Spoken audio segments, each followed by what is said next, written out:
نحمده ونصلي على رسوله الكريم اما بعد فاعوذ بالله من الشيطان الرجيم بسم الله الرحمن الرحيم ربي يسر ولا تعسر وتمم بالخير وبك نستعين السلام علیکم ورحمۃ اللہ وبرکاتہ۔ تو آئیے مل کر اللہ سبحانہ و تعالیٰ کے کلام سے رہنمائی حاصل کرنے کی کوشش کرتے ہیں۔ سورہ نور کی آیت 47 to 50 میں منافقانہ طرز عمل کو بیان کیا جا رہا ہے۔ یہ منافق لوگ کہتے ہیں کہ ہم اللہ پر اور رسول پر ایمان لے آئے ہیں اور ہم فرما بردار ہو گئے ہیں، پھر ان میں سے ایک گروہ اس کے بعد بھی منہ موڑ لیتا ہے۔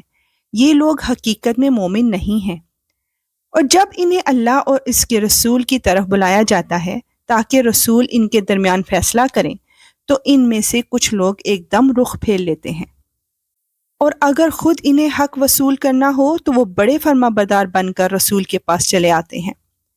کیا ان کے دلوں میں کوئی روگ ہے یا یہ شک میں پڑے ہوئے ہیں، یا انہیں یہ اندیشہ ہے کہ اللہ اور اس کا رسول ان پر ظلم ڈھائے گا؟ نہیں، بلکہ ظلم ڈھانے والے تو خود یہ لوگ ہیں۔ بے شک یا رب العالمین۔ آیت 51 to 52 میں مومنوں کا طرز عمل بیان کیا جا رہا ہے۔ مومنوں کی بات تو یہ ہوتی ہے کہ جب انہیں اللہ اور اس کے رسول کی طرف بلایا جاتا ہے تاکہ رسول ان کے درمیان فیصلہ کریں تو وہ یہ کہتے ہیں کہ ہم نے حکم سن لیا اور مان لیا، اور ایسے ہی لوگ ہیں جو فلاح پانے والے ہیں۔ اور جو لوگ اللہ اور اس کے رسول کی فرما برداری کریں، اللہ سے ڈریں اور اس کی نافرمانی سے بچیں تو وہی لوگ کامیاب ہیں۔ سبحان اللہ، یا اللہ تو ہمیں بھی انہی لوگوں میں شامل فرما۔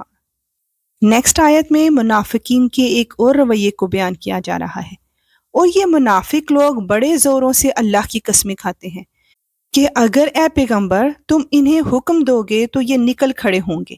ان سے کہو کہ قسمیں نہ کھاؤ، تمہاری فرما برداری کا سب کو پتہ ہے، یقین جانو کہ تم جو کچھ کرتے ہو اللہ اس سے پوری طرح باخبر ہے۔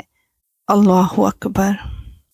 آیت 54 میں رسول اللہ صلی اللہ علیہ وآلہ وسلم کی ذمہ داری کا بیان آیا ہے۔ ان سے کہو کہ اللہ کا حکم مانو اور رسول کے فرما بردار بنو، پھر بھی اگر تم نے منہ پھیرے رکھا تو رسول پر تو اتنا ہی بوجھ ہے جس کی ذمہ داری ان پر ڈالی گئی ہے، اور جو بوجھ تم پر ڈالا گیا ہے اس کے ذمہ دار تم خود ہو۔ اگر تم ان کی فرما برداری کرو گے تو ہدایت پا جاؤ گے، اور رسول کا فرض اس سے زیادہ نہیں ہے کہ وہ صاف صاف بات پہنچا دے۔ بے شک یا رب العالمین۔ آیت 55 to 57 میں بتایا جا رہا ہے کہ نظام خلافت آ کر رہے گا۔ تم میں سے جو لوگ ایمان لے آئے ہیں اور جنہوں نے نیک عمل کیے ہیں، ان سے اللہ نے وعدہ کیا ہے کہ وہ انہیں ضرور زمین میں اپنا خلیفہ بنائے گا، جس طرح ان سے پہلے لوگوں کو بنایا تھا، اور ان کے لیے اس دین کو ضرور اقتدار بخشے گا جسے ان کے لیے پسند کیا ہے، اور ان کو جو خوف لاحق رہا ہے اس کے بدلے انہیں ضرور امن عطا کرے گا۔ بس وہ میری عبادت کریں، میرے ساتھ کسی چیز کو شریک نہ ٹھہرائیں، اور جو لوگ اس کے بعد بھی ناشکری کریں گے تو ایسے لوگ نافرمان ہوں گے۔ اور نماز قائم کرو اور زکوٰۃ ادا کرو اور رسول کی فرما برداری کرو تاکہ تمہارے ساتھ رحمت کا برتاؤ کیا جائے۔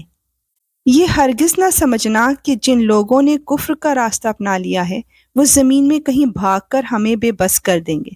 ان کا ٹھکانہ دوزخ ہے، اور یقیناً وہ بہت ہی برا ٹھکانہ ہے۔ اللہم اجرنی من النار۔ یا اللہ، ہم جہنم کے عذاب سے تیری پناہ میں آتے ہیں، بے شک اس کا عذاب چمٹ جانے والا ہے۔ سورہ نور کی آخری کچھ آیات باقی رہ گئی ہیں، اگر یہاں شامل کیا تو ایپیسوڈ لمبی ہو جائے گی۔